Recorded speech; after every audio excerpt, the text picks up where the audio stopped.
آپ سے پوچھنا تھا کہ جو ہم یہ تحقیق وغیرہ کرتے ہیں ابوبکر پر، عمر پر، عثمان پر، عائشہ پر، اگر یہ ٹھیک انسان نکل آئے، یہ سچے صحابی نکل آئے، تو پھر ہمارا کیا بنے گا؟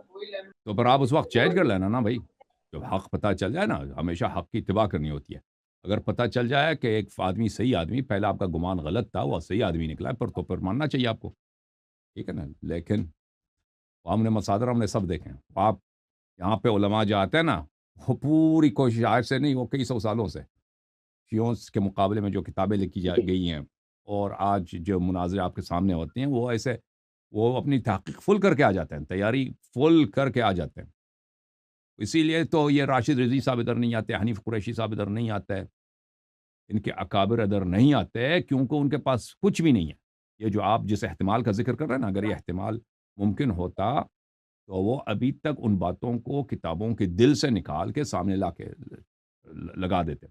وہ اسی لیے تو آتے نہیں نا سامنے، کیونکہ ان کو پتہ ہے کہ آئیں گے تو مزید بے عزتی ہوگی. یہ خیریت اسی میں سمجھتے ہیں کہ بات ہی نہ ہو جائے اس مسئلے پر. اور جو علماء ادھر آتے ہیں وہ بھی فل ریسرچ کے ساتھ آتے ہیں. تو اس لیے یہ جو آپ کہہ رہے ہیں وہ ناممکن ہے. جیسے کوئی کہہ دے اگر قیامت کے دن پتہ چل جائے کہ شیطان ایک بہت ہی اصل خدا تو شیطان ہے، آپ کا جو اللہ ہے وہ اللہ نہیں ہے، وہ اور ہے، وہ برا ذات ہے، بری ذات ہے، ٹھیک ہے نا. تو پھر کیا کریں گے بھائی؟ یہ ہو ہی نہیں سکتا، یہ ناممکن ہے. ابلیس ہے، ایسا ہی ہے۔ اللہ تعالیٰ ہے، یہ اپنے جگہ چینج نہیں کر سکتے. بالکل۔ جی اور سر. ایک اور سوال کرنا تھا آپ سے۔ میں مانتا ہوں کہ انہوں نے غلطیاں کی تھی، ابوبکر نے بھی کی تھی، بی بی زہرا کے ساتھ اچھا سلوک نہیں کیا، مگر ہم تکفیر، آپ لوگ تکفیر کیوں کرتے ہیں؟ تو وہ غلطی ایسی ہے نا، جی۔ غلطی ایسی ہے کہ آپ جب امام نہیں ہے تو آپ کو امام بننے کی اجازت کس نے دی؟ جب رسول صلی اللہ علیہ وسلم نے کسی اور کو امام بنایا ہے، تو اگر آپ اسی رسول کو مانتے ہیں تو آپ کیوں امام بنے نا؟ یہ دین میں بدعت ہے. دین میں اس سے بڑا بدعت کیا ہوگا؟ جی ٹھیک ہے نا. ہم. تو اور بھی تو جو غلطیاں، بدعت کرنے سے ہر غلطی کفر نہیں ہوتی. ابھی ہم اور آپ گفتگو کرتے ہیں نا، میں نے آپ کو ایک غلط بات کہہ دی، کفر توڑی ہے بھائی، غلط بات کیا، وہ کفر کافر تو نہیں بنتا نا اس سے. لیکن بعض غلطیاں کفر ہوتی ہیں، بعض غلطیاں بہت عظیم ہوتی ہیں، بہت بڑی ہوتی ہیں. یہ بڑے مسائل میں نا، جب انسان ڈیل کرتا ہے رسول اللہ صلی اللہ علیہ وسلم سے، جب انسان ڈیل کرتا ہے قرآن مجید سے، جب انسان ڈیل کرتا ہے عالم اسلام کے پورے مستقبل سے، مسلمین کے جی مقدرات سے، تو اس میں جو غلطیاں ہوتی ہیں وہ چھوٹی نہیں ہوتی. ٹھیک ہے نا، کہ وہ چھوٹی غلطی ہو گئی چلو معاف کیا، اس طرح نہیں ہوتی. یہ اس میں غلطی جو ہے بہت عظیم ہوتی ہے. یہ چھوٹی بات نہیں ہے کہ آپ رسول اللہ صلی اللہ علیہ وسلم کی وصیت کو اس کو نظر انداز کریں اور خود اپنے سے وہی میں حکومت میں سنبھالتا ہوں، حالانکہ یہ رسول صلی اللہ علیہ وسلم کا فرمان نہیں ہے. ٹھیک ہے نا. اور پھر اسی سے سب فرقے جی بنتے ہیں، اسی سے سب گمراہیاں شروع ہو جاتی ہیں، اور اسی سے امت میں ظلم، ستم اور جتنے خون بہائے گئے وہ سب، اس کا اساس اسی سے شروع ہوتا ہے. تو یہ کوئی چھوٹی بات نہیں ہے. یہ جو بنو ہاشم ہے اور بنو امیہ ہے، یہ ہوں. پہلے بھی نبوت سے پہلے بھی ایک دوسرے کے خلاف تھے، یہاں ان میں مخالفت تھی جی. مخالفت تھی۔ جی سر. لیکن جب چلیں رسول ٹھیک صلی ہو اللہ گیا۔ علیہ وسلم آئے تھے نا، جب رسول اللہ صلی اللہ علیہ وسلم ان باتوں سے بالا تر تھے، انہوں نے کسی سے جی رشتہ داری کی وجہ سے دشمنی یا دوستی نہیں کی ہے کہ اب بنی امیہ جو ہے ان کا میرے خاندان سے، یعنی مجھ سے پہلے دشمنی ہے تو میں ان کو پیچھے ہٹا دیتا ہوں. اس طرح نہیں تھا. رسول اللہ صلی اللہ علیہ وسلم نے سب کو محبت سے، الفت سے، نہایتی رحمت کے ساتھ، رحمتاً للعالمین اخلاق کے ساتھ دعوت دی حق کی. تو وہ سامنے والے وہ کہتے ہیں یہ بنی ہاشم کا آدمی ہے نا، ہم اس کی دعوت کو کیوں مانیں؟ وہ تھے جو دشمنی کر رہے تھے ایسے ہی ہے۔ اور آخر تک دشمنی کرتے رہے کہ بھائی ہم کیسے برداشت کریں کہ یہ خاندان جو ہمارا روایتی طور پہ ہمارا دشمن چلتا آ رہا ہے، ہم ان کی برتری کو کیسے برداشت کریں اپنے پر؟ حالانکہ یہ برتری اللہ نے ان کو دی ہے. اللہ تعالیٰ نے نبوت بنی ہاشم میں رکھی ہے، خلافت امامت بنی ہاشم میں رکھی، بنی امیہ میں نہیں رکھی ہے. بنی ہاشم کا تو اس میں قصور نہیں ہے، تو اللہ کا کام ہے، اللہ نے ان کو چنا ہے. اب حسادت کی وجہ سے، دشمنی کی وجہ سے، اور پھر اپنے ان کا جو اپنا ان کے خاندان کا جو پیار تھا بتوں سے، کہ وہ مثلا آج کے زمانے میں دیکھیں نا، جو متعصب ٹائپ کے ہندو ہوتے ہیں اپنے بتوں سے وہ بہت پیار کرتے ہیں. آپ ان کو لاکھ سمجھائیں کہ بت خدا نہیں ہے، یا ان کے بت کو توڑ دیں آپ، ٹھیک ہے نا، وہ راضی تو نہیں ہوں گے، قانے تو نہیں ہوں گے وہ. آپ اگر زبردستی ان کے بت کو توڑ بھی دیں تو دل میں تو ان کی دشمنی آپ کے ساتھ تو فل تو رہے گی. تو اس طرح عرب میں یہ بنی امیہ جو تھے یہ کٹر بت پرست تھے، اور آخر تک اپنی بتوں کو انہوں نے نہیں چھوڑا. آخر میں رسول اللہ صلی اللہ علیہ وآلہ وسلم نے مکہ کیا تھا؟ فتح مکہ ایک زبردستی آپریشن تھا. وہ لوگ وہ لڑ نہیں سکتے تھے نا مکے والے اب ان میں لڑنے کی گنجائش، وہ لڑتے بھی سب قتل ہو جاتے. تو انہوں نے اپنی جان بچانے کے لیے لڑے نہیں، اور رسول صلی اللہ علیہ وسلم مکے آئے، انہوں نے حکم دیا ہے، انہوں نے امیر المومنین علیہ السلام کو کاندھے پر رکھا ہے، وہ سب بتیں توڑ دی ہیں.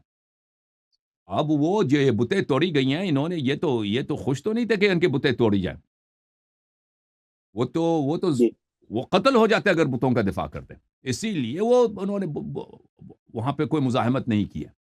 جب تک مزاحمت کر سکتے تھے وہ مزاحمت کرتے رہے، لیکن ان کے دلوں میں بتوں سے محبت تو رہی آخر تک. یہ تو زبردستی مسلمان ہوئے تھے. ٹھیک ہے نا، جیسے آج آپ جائیں نا ہندوستان کے سب سے بڑے بت خانے میں جائیں، اگر کوئی مسلمان فاتح جاتا ہے ہندوستان کے سب سے بڑے بت خانے میں، اس کے بتوں کو توڑ دیتا ہے وہ ہندوؤں کی کیا حالت ہوگی نا. ان کے لیے تو دنیا کی سب سے بڑی مصیبت ہے کہ وہ اپنی موت پسند کریں گے، وہ اپنے بتوں کو ٹوٹنا نہیں چاہیں گے. تو یہی حال بنی امیہ کے ساتھ ہوئی ہے، رسول صلی اللہ علیہ وسلم نے ان کے ساتھ کیا. تو ان کے دل میں جو بغض بنا ہے رسول اللہ صلی اللہ علیہ وسلم کے خلاف اور بنی ہاشم کے خلاف، اہل بیت علیہ السلام کے خلاف، اس نے کب اپنا آئینہ دکھایا؟ جب حضرت رسول صلی اللہ علیہ وسلم وفات ہوئے، اس وقت انہوں نے کچھ دشمنی دکھائی ہے. ٹھیک ہے نا، حضرت زہرا سلام اللہ علیہ کے گھر پہ حملے کے بعد، اور اس کے بعد جب امیر المؤمنین علیہ السلام کو حکومت ملی ہے اور معاویہ نے وہ جھوٹا جو ہے پروپاگنڈا شروع کیا کہ ہم عثمان کے قتل کا بدلہ لیں گے، وہ سب ایک پروپاگنڈا تھا. اصل دشمنی تھی اہل بیت علیہ السلام سے. اور پھر حکومت معاویہ، جب معاویہ کو حکومت ملی ہے، اس نے 20 سال امیر المؤمنین علیہ السلام کے بعد حکومت کی، سنہ 40 سے سنہ 60 تک. اور ہر جگہ پر منابر پر امیر المؤمنین علیہ السلام کو گالی دی جاتی تھی اور اس کے چاہنے والوں کو قتل کیا جاتا تھا. اور پھر سنہ 61 میں جب یزید کو حکومت ملی تو واقعہ کربلا پیش آیا.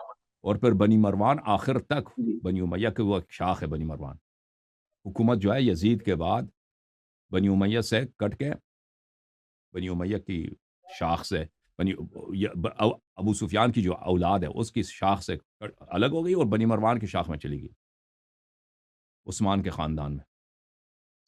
کیونکہ مروان جو ہے وہ عثمان ٹھیک کے ہو گیا. چچا کا بیٹا، تو واپس عثمان کے خاندان میں چلا گیا.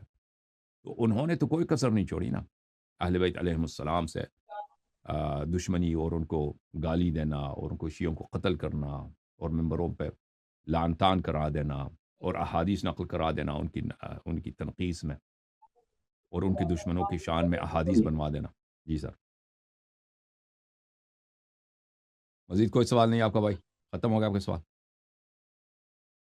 ایک سوال رہ گیا بس. جی بسم اللہ. جی میں نے جہاں تک ریسرچ کی ہے، اور پہلے میں دیوبندی تھا، ٹھیک ہے، پھر جی انجینئر صاحب کے سننے لگ گیا تھا، تو ان سے مجھے کافی اچھا نا علم میں اضافہ ہوا تھا. تو ہم، اپنے مسلک کو، اپنے فرقے کو میں نے چھوڑ دیا تھا. ہم، تو تھوڑا بہت آپ کو سنتا ہوں، اور ایک سفیر الحسینی بھائی ہیں، یو کے ہیں، ہم، ان کا بھی تھوڑا بہت لیکچر وغیرہ لیتا ہوں. صحیح. تو مجھے جہاں تک پتہ چلا ہے کہ یہ جو ہم غیر اللہ کو، یا آپ لوگ غیر اللہ کو پکارتے ہیں، جیسے یہ کسی اہل بیت کو یا علی مدد کہتے ہیں یا رسول اللہ مدد کہتے ہیں، تو یہ شرک میں آ جاتا ہے کہ اللہ کے سوا کسی اور تو سے یہ مدد مانگتے ہیں. بے شک آپ. جی اس کی نہ کوئی حدیث ہے، یہ نہ کوئی آیا ہے کہ آپ غیر اللہ سے مدد مانگنا آپ کے لیے حرام. ٹھیک ہے، وہ چیز جو اللہ کے لیے مخصوص ہے وہ جی اللہ کی عبادت ہے. اللہ کے ساتھ اگر کسی اور کی آپ نے عبادت کی، اس کی پوجا کی، اس کی پرستش کی، تو آپ یہ شرک ہے. لیکن اگر آپ ایک وسیلے کو، اس کو وسیلہ سمجھ کر اس سے مدد مانگتے ہیں، مثلا آپ کسی ڈاکٹر سے، کسی کسی پینٹر سے، کسی بھی شخص سے، بہن بھائی سے، یا کسی مردے سے مدد مانگتے ہیں، اس کو وسیلہ سمجھ کر، یہ نہ اس سے خدا بن جاتا ہے اور نہ کسی کا عقیدہ ہوتا ہے کہ وہ خدا ہوتا ہے. اور عقیدہ یہ ہوتا ہے کہ ہم اس سے مدد مانگ رہے ہیں. تو یہ مسلمانوں کا عقیدہ نہیں ہے، صرف کس کا عقیدہ ہے؟ اہل حدیث کا عقیدہ ہے. اہل حدیث میں بھی صرف یہ محمد اس کے بعد ابو تیمیہ حرانی کے بعد یہ عقیدہ پیش آیا، لیکن اس سے پہلے ان میں بھی یہ عقیدہ نہیں تھا. تو یہ خود ایک بہت بڑی بدعت ہے. شرک کے لیے دلیل کی ضرورت ہے نا، دلیل کی کہ ایک چیز شرک ہے بھائی، کیوں ایسے ہی تو شرک تو نہیں ہے. اب میں آپ سے مدد مانگتا ہوں، یہ شرک ہے نہیں ہے. تو رسول صلی اللہ علیہ وسلم سے مدد مانگتے ہیں، یہ کیسے شرک بنا؟ کیوں شرک بنا؟ وجہ نہ کوئی قرآن کہہ رہا ہے نہ کوئی حدیث کہہ رہا ہے. پوجا کریں، جی ہاں پوجا کریں تو وہ شرک ہے. ٹھیک ہے نا، یہ ہے کیا؟ تو یہ تو زندہ انسان ہے نا جس سے ہم مدد مانگتے ہیں. جیسے آپ نے ڈاکٹر کی مثال دی ہے، تو وہ بھی ڈاکٹر تو زندہ، زندہ ہوگا تب بھی مدد کرے گا. فرق نہیں پڑتا. ابھی تو دیکھ کیسا آپ کوئی زندہ شک؟ انسان کی پوجا کریں، زندہ انسان کی پوجا کریں آپ، اس تو فرق تو نہیں پڑتا نا زندہ مردہ. ابھی ایک زندہ شے ہے، میں کہتا ہوں یہ میرا رب ہے، میں اس کے سامنے سجدہ کرتا ہوں، وہ کیا ہوگا؟ یہ شرک ہوگا کہ نہیں ہوگا بھائی؟ ٹھیک ہے نا. آپ ایک پرندے جی کی یا ایک گھوڑے کی یا ایک جانور کی یا ایک انسان کی آپ پوجا کریں، اس سے فرق پڑتا ہے یہ زندہ یا مردہ ہے؟ نہیں فرق پڑتا، کیونکہ آپ نے اللہ کے ساتھ شریک قرار دی. تو یہ شرک جو ہے ہر جگہ شرک ہے. اب اگر وہ زندہ ہے اس سے مدد طلب کریں، اگر مردہ ہے طلب کریں تو وہ شرک بن جاتا ہے. یہ کس نے لکھا ہے، کس نے بولا، کس آیت میں، کس عقلی دلیل ہے؟ نہ عقلی دلیل ہے نہ نقلی، کچھ بھی نہیں ہے، کچھ بھی نہیں ہے. ٹھیک ہے نا. اگر وہ مدد نہیں کر سکتا، فرض کریں کوئی مدد نہیں کر سکتا، وہ سنتا بھی نہیں، یہ اس سے ہوئی پھر بھی شرک نہیں بنتا. زیادہ سے زیادہ آپ نے ایک فضول کام کیا. مثلا میں اس دیوار کے پیچھے میں سمجھتا ہوں ایک آدمی میری بات سن رہا ہے. دیوار کے پیچھے ایک آدمی ہے وہ میرے بات سن، میں کہتا ہوں یار پانی دے دو، مدد کرو، آدر آ جاؤ، یہ میز اٹھانا ہے میں نے، میرے ساتھ مدد کرو. ٹھیک ہے نا. ادھر آدمی ہے ہی کوئی نہیں ہے. جو آدمی ہے وہ مدد نہیں کر سکتا کیونکہ وہ گنگا ہے، وہ شل ہے، ہاتھ پیر اس کے کام ہی نہیں دے رہا، وہ سنتا بھی نہیں ہے، وہ یا بے ہوش پڑا. ٹھیک ہے نا. میں تو اس سے میں مشرک ہوا. میں تو سمجھ رہا تھا کہ یہ بھائی یہ سن بھی رہا ہے، یہ مدد بھی کر سکتا ہے. ٹھیک ہے نا. لیکن حقیقت یہ ہے کہ وہ دیوار کے پیچھے جو آدمی ہے، میں نے ادھر جا کے دیکھا، ابھی وہ تو میں تو 2-3 گھنٹے سے اس کو پکار رہا ہوں کہ آ جاؤ مدد کرو. ابھی میں جا کے دیکھتا ہوں کہ آدمی وہ شل بھی ہے، اپاہج ہے، اور آنکھوں کا بھی اندھا ہے اور کانوں کا بھی بہرا ہے. وہ بالکل مدد کر ہی نہیں سکتا، ناممکن ہے. تو اب ابھی میں مشرک ہندو بن گیا، میری زوجہ طلاق ہے. زیادہ سے زیادہ میں نے ایک فضول کام انجام دیا نا، زیادہ سے زیادہ میں نے ایک فضول کام انجام دیا کیونکہ وہ سنتا نہیں تھا. وہ مجھے غلط فہمی تھی کہ سن رہا ہے. ابھی آپ فرض کریں شیعوں کی غلط فہمی ہے کہ رسول اللہ صلی اللہ علیہ وسلم سن رہے ہیں، امیر المومنین علیہ السلام سن رہے ہیں. وہ قیامت کے دن پتہ چل گیا کہ نہیں سن، یہ دنیا سے چلے گئے تھے، سنتے نہیں تھے اور مدد بھی نہیں کر سکتے تھے. تو زیادہ سے زیادہ فضول کام کیا نا. شرک ہے کیوں بھائی؟ حرام کیوں؟ حرام بھی نہیں، مکروہ بھی نہیں ہے. زیادہ سے زیادہ شرک کام کیا ہے؟ ایک فضول کام کیا، ایک بے فائدہ کام کیا، ایک ابس یوز لیس ایک کام کیا ہم نے جس کا کوئی فائدہ نہیں تھا. دنیا میں ہم بہت سارے بے فائدہ کام کر رہے ہیں، وہ شرک نہیں ہوتے. دنیا میں ابس کام بہت ہوتے ہیں. آپ مثلا ایک آدمی کو باتیں سمجھا رہے ہیں، وہ کبھی وہ بعد میں پتہ چلتا ہے کہ اس نے ایک حرف بھی نہیں سنا آپ کا. آپ اپنے چھوٹے بھائی کو آپ نے 1 گھنٹے بٹھا کے آپ نے نصیحت کی کہ نماز پڑھنی ہے، منشیات چھوڑ دینی ہے. پتہ چلا کہ وہ فوراً یہاں سے اٹھ کے اس نے منشیات استعمال کیا. یعنی آپ کے گفتگو کا کوئی فائدہ ہی نہیں ہوا، بے فائدہ آپ نے گفتگو کی. یہ شرک تو نہیں ہے نا. تو عرض یہ ہے کہ کسی کو پکارنا، کسی سے مدد طلب کرنا، یہ شرک نہیں ہے. اس کی نہ کوئی آیت ہے، نہ کوئی روایت ہے، نہ کوئی حدیث ہے. قرآن میں جو آیتیں ہیں نا، کہ اس میں یہ ہے کہ ان الذین تدعون من دون اللہ عباد امثالکم، اس طرح کے آیات جو ہیں. یہ لفظ تدعون، دعا یدعو سے مشتق ہے. یہ اس سے مراد اس کو جو وہابی جو ترجمہ کرتے ہیں نا، پکارنے کے معنوں میں ترجمہ کرتے ہیں کہ اگر آپ یہ جو آپ پکارتے ہیں، جو اللہ کے علاوہ دوسرے خداؤں کو پکارتے ہیں، یہ آپ کی طرف بندے ہیں، تو یہ جو آپ نے پکارا ہے یہ شرک بن گیا. یہ غلط ترجمہ ہے. اس کا مطلب دعا یدعو کا عبری زبان میں عبادت بھی مانا ہے. یہ جو اللہ کے علاوہ آپ دوسروں کی عبادت کرتے ہیں، یہ کس سے خطاب ہے؟ یہ بت پرستوں سے خطاب ہے، مشرکین سے خطاب ہے کہ یہ بت پرستی کرتے تھے، یہ عبادت کرتے تھے اللہ کے علاوہ، اپنے بتوں کی پوجا کرتے تھے. سمجھ میں آئی نا بات آپ کو جی جی آ گئی ہے. ملا صاحب؟ مزید حکم. بس دعائیں آپ کی، ہمارے لیے دعا کریں. اللہ تعالیٰ آپ کو ہدایت دے، اللہ بس تعالیٰ آپ ایک کو سلامتی دے.